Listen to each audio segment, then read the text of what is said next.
Welcome to STEM Time with Joshua. Today we will be making a DC motor and switch using snap circuits. All you will need is your battery pack with batteries, a 3-long snap wire, a slide switch, and a DC motor with the fan. So then what you're going to want to do is place the snap wire one away from the battery pack like in the previous episode, and then attach the slide switch onto the negative side and the snap wire, and then attach the motor on the positive side, matching the positive side of the motor as well. And then you're going to add the fan on top. So when you close the slide switch, the current flows from the batteries through the motor, making it rotate.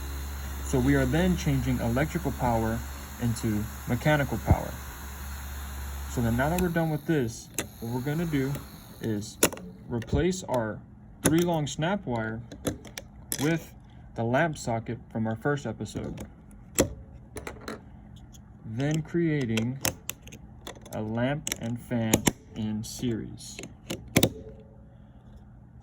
So when you close the slide switch, both the fan and the light should turn on. The fan does take a little while longer to turn on due to inertia. So the light also helps the fan from taking the full voltage from the batteries, acting almost as a resistor. But that's it for today, and I'll see y'all later.